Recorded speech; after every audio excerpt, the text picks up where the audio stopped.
پر قتل، دھماکے پہ دھماکہ، فساد پہ فساد، فتنے پہ فتنہ۔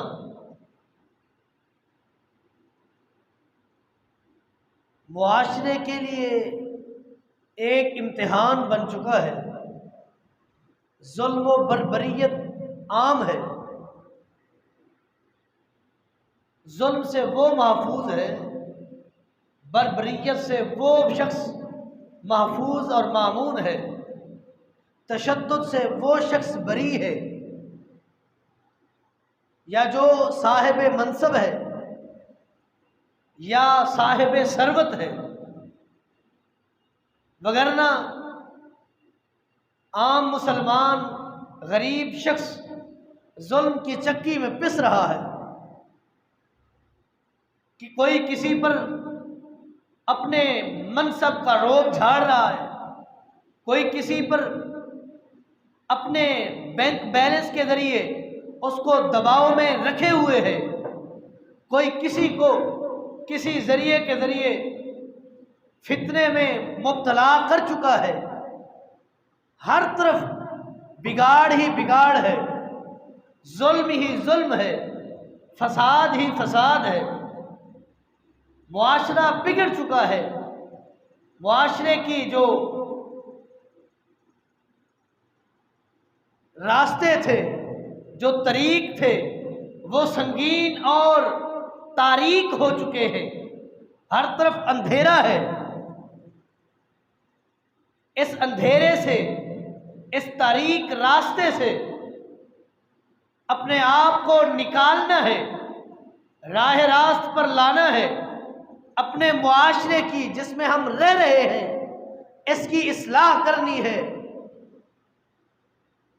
اپنے آپ کو ظلم، تشدد، بربریت، فتنے، فساد سے محفوظ رکھنا ہے تو قرآن و سنت کی تعلیمات پر عمل کرنا ہوگا۔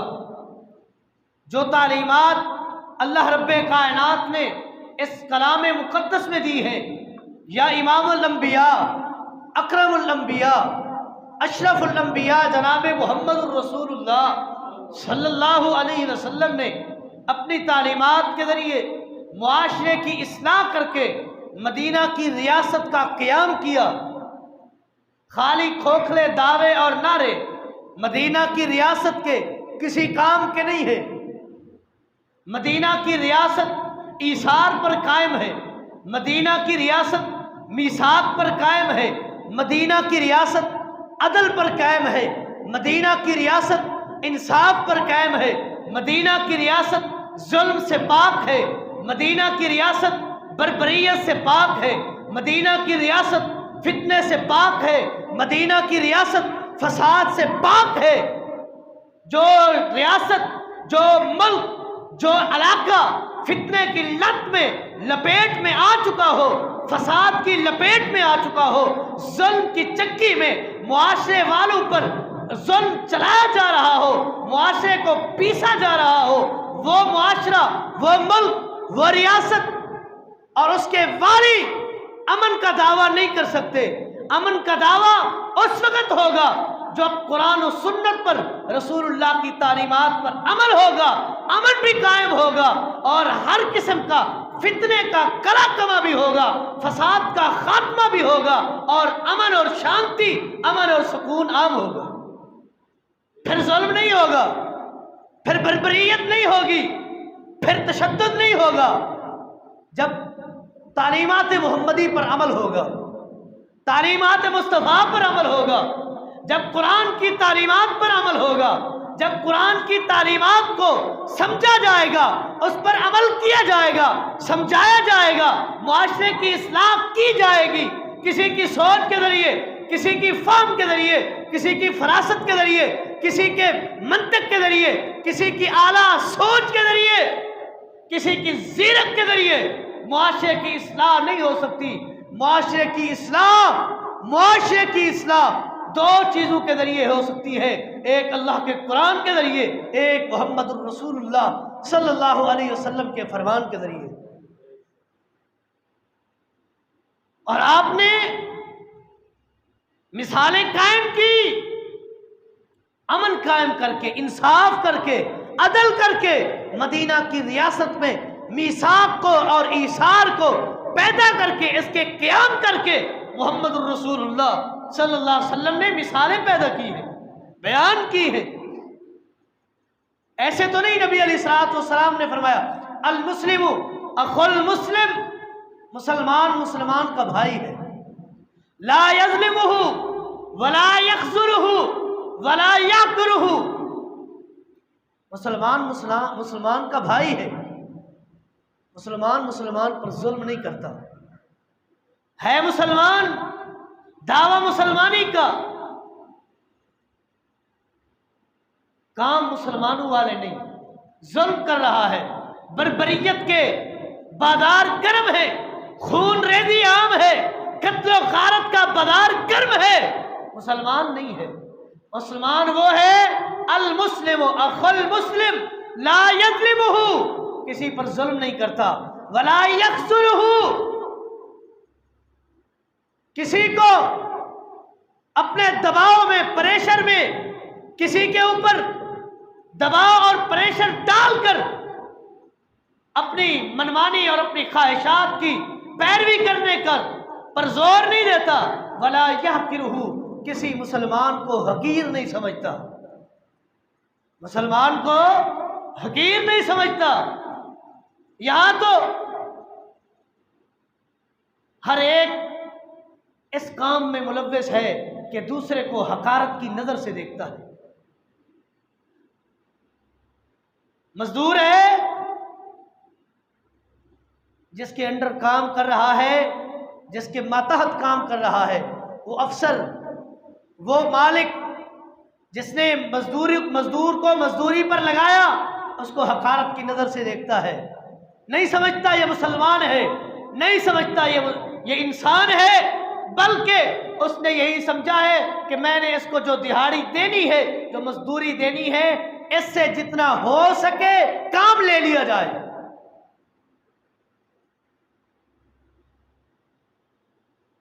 کھانا حقارت کی نظر سے دے کر، مزدوری دیتے ہوئے منہ پھیر لینا، کھانا دیتے ہوئے برتن علیحدہ کر لینا، یہ حقارت ہے۔ اور اس حقارت سے امام الانبیاء محمد الرسول اللہ صلی اللہ علیہ وسلم نے منع فرمایا ہے، المسلم اخو المسلم لا یظلمہ ولا یخذلہ ولا یحقرہ، کسی کو حقیر نہیں سمجھتا، کسی کو کمتر نہیں سمجھتا، کسی کے کالے رنگ کو دیکھ کر حقیر نہیں سمجھتا۔ کوئی اپنے آپ کو گورا سمجھ کر اعلیٰ منصب پر اور اعلیٰ شکل و صورت والا تصور کر لے، یہ معیار نہیں ہے۔ معیار حق انسان کے دل میں دھڑکنے والا تقویٰ ہے، معیار حق تقویٰ ہے۔ کسی کی رنگ، کسی کی خوبصورتی، کسی کی شکل و شباہت، کسی کا عہدہ، کسی کا منصب اور کسی کا بینک بیلنس معیار حق نہیں ہے۔ سب مسلمان بھائی بھائی ہے، غریب ہے تب بھی بھائی ہے، پیسے والا ہے تب بھی بھائی ہے۔ کیوں؟ امام الانبیاء محمد الرسول اللہ صلی اللہ علیہ وسلم نے یہی تعلیم دی ہے۔ اسی تعلیم کو مدینہ کی ریاست میں قائم کیا ہے۔ مدینہ کی ریاست اسی طرح قائم ہوئی ہے، کسی کی حقارت اور کسی کو حقیر سمجھ کر اس کے الفاظ کی، اس کے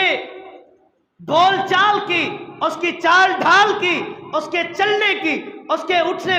بیٹھنے کی نقلیں اتار کر معاشرے میں اپنے آپ کو بڑا اعلیٰ اور بڑا لیڈر سمجھتا ہے۔ نہیں ہے وہ لیڈر جو کسی کو حقارت کی نظر سے دیکھتا ہے۔ لیڈر وہ تھا جو امام الانبیاء تھا، جس نے کسی کو حقارت کی نظر سے نہیں دیکھا۔ دشمن ہے تب بھی دشمنی ایک جگہ ہے، حقارت کی نظر سے نہیں دیکھا۔ یہاں تو ہر ایک دوسرے کو حقیر سمجھے ہوئے ہے، ظلم کر رہا ہے،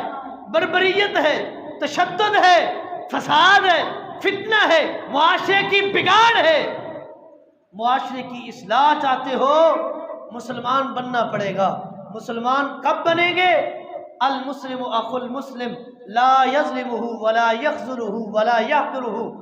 جب کسی پر ظلم نہیں کریں گے،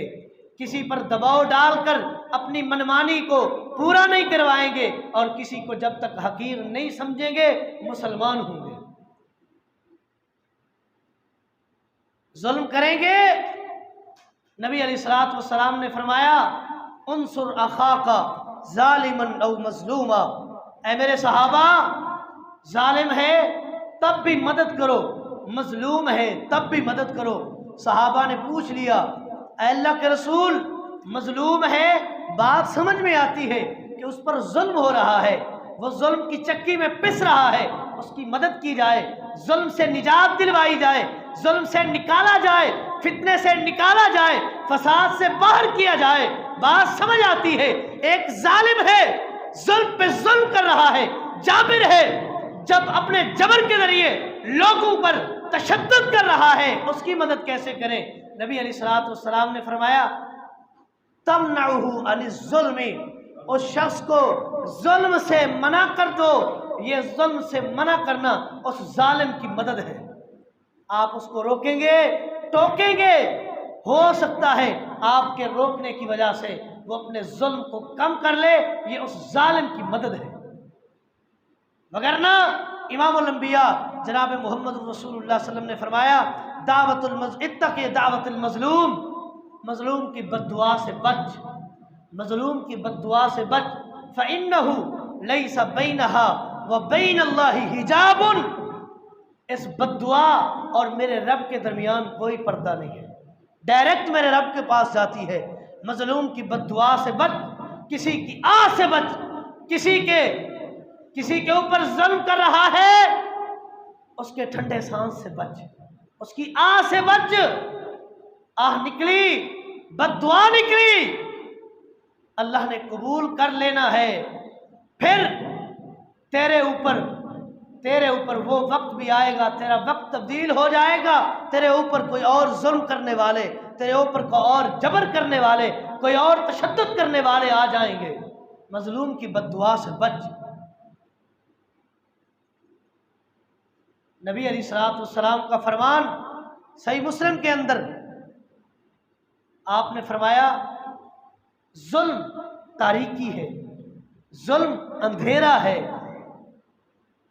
فَإِنَّ الظُّلُمَاتِ ظُلُمٌ يَوْمَ الْقِيَامَةِ، یہ ظلمات، یہ اندھیرے جو ظلم کے ذریعے آج معاشرے میں تم پھیلا رہے ہو،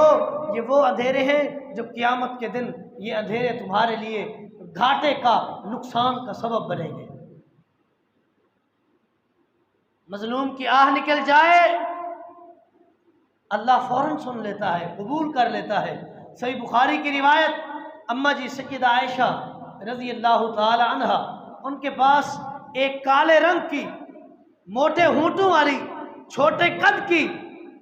ایک عورت آیا کرتی تھی۔ اماں جی سیدہ عائشہ رضی اللہ تعالی عنہا کی خدمت کیا کرتی تھی، تیل لگا لیا کرتی تھی، کبھی کوئی اور کام، کبھی کسی کام میں ہاتھ بٹا لیا کرتی تھی، گھر میں بیٹھی رہتی، جب جانے لگتی تو وہ کالے رنگ کی عورت ایک شعر کہا کرتی تھی، وَيَوْمَ الْوِشَاحِ مِنْ تَعَاجِبِ رَبِّنَا أَلَا إِنَّهُ بَلْدَةِ الْكُفْرِ مِنْ بَلْدَةِ الْكُفْرِ أَنْجَانِي۔ روز وہ عورت سیدہ عائشہ کے حجرے میں آتی، آپ کی خدمت کرتی اور جاتے ہوئے یہ شعر پڑھ کے چلی جاتی، وَيَوْمَ الْوِشَاحِ مِنْ تَعَاجِبِ رَبِّنَا أَلَا إِنَّهُ مِنْ بَلْدَةِ الْكُفْرِ أَنْجَانِي، یہ شعر پڑھ کے چلی جاتی تھی۔ ایک دن سیدہ عائشہ رضی اللہ تعالیٰ عنہ نے پوچھ لیا، آپ خود عربی النسل تھی، آپ کو پتا تھا، علم تھا کہ اس شعر کا ترجمہ کیا ہے، لیکن پس منظر کا، بیک گراؤنڈ کا، وجہ کا کوئی پتہ نہیں تھا کہ یہ شعر یہ عورت کیوں پڑھتی ہے، اس کی بیس اور بنیاد اور وجہ کیا ہے کہ جس کی بنا پر یہ عورت روز میرے گھر میں آتی ہے، میری خدمت کرتی ہے اور جاتے ہوئے یہ شعر کہہ کے چلی جاتی ہے۔ کوئی وجہ تو ہے، کوئی ریزن ہے کہ جس کی وجہ سے یہ روز کہہ کے چلی جاتی ہے۔ ایک دن سیدہ عائشہ رضی اللہ تعالیٰ عنہ نے پوچھ لیا کہ یہ شعر کیوں کہتی ہے، وجہ کیا ہے؟ کہنے لگی میں مدینہ سے دور دراز علاقے میں چودھریوں کے گھر میں ملازمہ تھی، زر خرید ملازمہ تھی، لونڈی تھی، ان کا گھر کا کام کیا کرتی تھی۔ ایک دن میرے مالکوں کی ایک لڑکی نہانے کے لیے گئی، میرے مالکوں نے مجھے اس کے ساتھ بھیج دیا کہ اس کی رکھوالی کریں۔ وہ نہانے کے لیے گئی، اس نے ایک ہار پہنا ہوا تھا، وہ ہار اتارا، اپنا لباس اتارا، نہانے لگ گئی۔ جب نہا کے فارغ ہوئی، کپڑے پہن لیے، ہار ڈھونڈا، ہار نہیں ملا، ہار ڈھونڈا، ہار نہیں ملا۔ اس لڑکی نے کہا اس ہار کو تو نے چھپا لیا ہے، تو نے چوری کر لی ہے، چھپا لیا ہے، تیرے پاس ہے۔ وہ عورت کہتی ہے کہ میں نے بڑی قسمیں اٹھائیں، بڑا ان کے سامنے اپنی جو بات تھی رکھی کہ میں نے نہیں اٹھایا، میرے پاس نہیں ہے، میں نے چوری نہیں کی، مجھے پتا نہیں ہے کہ اس نے پہنا ہوا تھا، اتارا ہے، کہاں رکھا ہے، میرے علم میں نہیں ہے۔ لیکن میری ان باتوں کے ذریعے ان پر کوئی اثر نہ ہوا، ماننے کے لیے تیار نہیں، بس اس بات پر اڑے ہوئے ہیں، ضد کیے ہوئے ہیں کہ تو نے چرا لیا ہے، تیرے پاس ہے، دے دے، وگرنہ تیری تلاشی لی جائے گی، تلاشی لی جائے گی، ہار نکالا جائے گا، تیرے پاس ہے، تو نے چھپا لیا ہے۔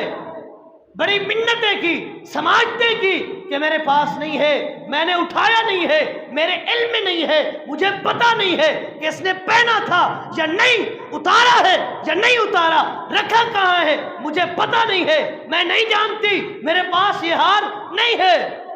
وہ بھی پازد ہیں۔ آخرکار انہوں نے تلاشی لینی شروع کی، تلاشی لینی شروع کی، کپڑے اتار لیے، صحیح بخاری اٹھائیے، امام بخاری رحمت اللہ علیہ نے بات نقل کی ہے کہ جب کپڑے اتار لیے، تلاشی کر لی، پھر بھی نہیں چھوڑا۔ انہوں نے اس عورت کی شرمگاہ کی تلاشی کی، ہو سکتا ہے یہاں اس نے ہار کو چھپایا ہو۔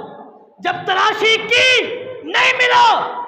وہ کالی رنگ کی عورت کہتی ہے کہ میں ان کی ملازمہ تھی، باہر کام کے لیے جایا کرتی تھی، یہاں سے کافرے گزرتے تھے،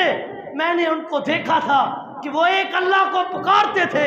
ندا لگاتے تھے، ایک رب کی عبادت کرتے تھے، میں نہیں جانتی تھی کوئی رب ہے، کوئی الہ ہے، کوئی اللہ ہے، میرے علم میں نہیں تھا۔ لیکن مجھے اس وقت سوچ آئی کہ اس رب کو بلایا جائے جس کو یہ سارے لوگ یہاں سے گزرتے ہوئے پکارتے ہیں، ہو سکتا ہے وہ رب میری مدد کر لے۔ نہیں پتا تھا، کہتی ہے میں نے پکار لی، اللہ کو آواز دی، وہ تلاشی لے رہے تھے، تلاشی لیتے ہوئے اچانک ایک چیل اڑتی ہوئی اوپر سے آئی، اس کے منہ میں یہی ہار تھا، اور ان کے گھر میں ان کے سامنے اس چیل نے وہ ہار پھینکا اور چلی گئی۔ جب میرے مالکوں نے یہ حالات دیکھے، یہ واقعہ دیکھا، ان کو شرمندگی ہوئی کہ یہ عورت جھوٹی تو نہیں تھی، جھوٹ تو نہیں بول رہی تھی، چوری اس نے نہیں کی، لیکن ہم نے اس پر ظلم کیا ہے، زیادتی کی ہے، اس کو برہنہ کیا ہے، اس کی تلاشی لی ہے، اس کی بات نہیں مانی، لیکن چور یہ نہیں تھی، اس نے ڈاکہ نہیں مارا تھا، اس نے ہار چوری نہیں کیا تھا، یہ تو چیل اٹھا کے چلی گئی تھی، آج دوبارہ اسی وقت وہ پھینک کے جا رہی ہے،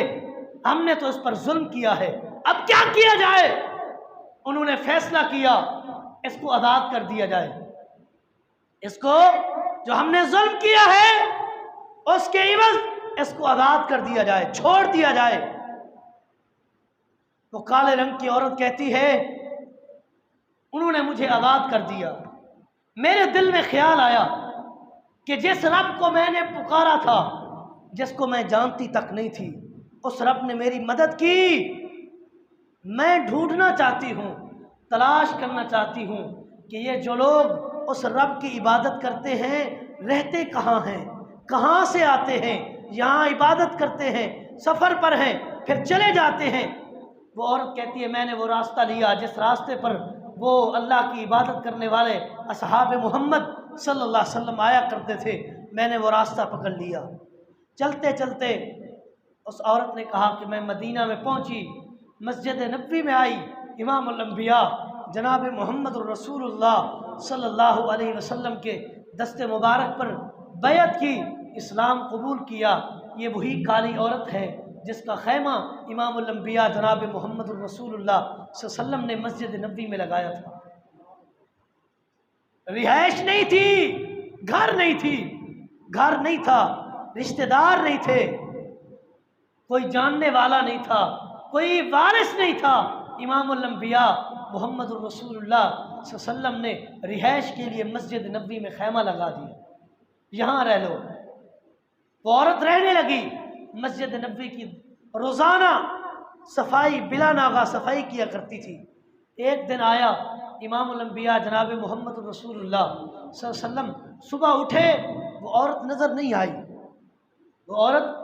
نظر نہیں آئی۔ آپ نے صحابہ سے پوچھ لیا وہ کالے رنگ کی عورت نظر نہیں آتی، کہاں ہے؟ صحابہ نے جواب دیا رات اچانک وہ فوت ہو گئی تھی، ہم نے آپ کو اٹھانا صحیح نہیں سمجھا کہ آپ کے آرام میں خلل ڈالا جائے، آپ کے سکون کو خراب کیا جائے، ہم نے اس کو دفن کر دیا ہے، اس کا جنازہ پڑھا کر اس کو دفن کر دیا ہے۔ امام الانبیاء جناب محمد الرسول اللہ صلی اللہ علیہ وسلم نے فرمایا دلونی علی قبرہا، مجھے اس کالے رنگ کی عورت کی قبر پر لے جاؤ۔ صحابہ کرام امام الانبیاء جناب محمد الرسول اللہ صلی اللہ علیہ وسلم کو لے گئے، آپ نے اس کی قبر مبارک پر کھڑے ہوئے اس کا جنازہ پڑھا۔ ظلم ہو رہا تھا اس پر، معاشرہ وہاں کا بگڑا ہوا تھا، اس نے اپنے معاشرے کی اصلاح کے لیے اس راستے کو چنا، اس طریق کو چوز کیا، اس راستے پر چلی جس راستے میں امن ہے، جس راستے میں عدل ہے، جس راستے میں سکون ہے، جس راستے میں معاشرے کی اصلاح ہے، بلکہ وہ راستہ بگڑے ہوئے معاشرے کی اصلاح کرتا ہے۔ اس راستے پر چلی، مدینہ میں آئی، مدینہ کے ریاست میں رہتے ہوئے رسول اللہ صلی اللہ علیہ وسلم کی اس اسوے کو دیکھا، آپ کے قدوہ کو دیکھا، آپ کے اس نمونے پر عمل کیا، زندگی بسر کی۔ فوت ہوئی تو امام الانبیاء چل کر گئے، اس کی قبر پر جنازہ بھی اس کا پڑھا ہے۔ اگر ہم ظلم کریں گے بخشے نہیں جائیں گے۔ حقوق اللہ میرا رب معاف کر سکتا ہے، حقوق العباد کی معافی نہیں ہے،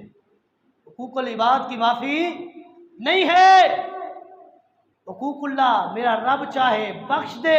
حقوق العباد جب تک بندہ معاف نہیں کرے گا بخشا نہیں جائے گا۔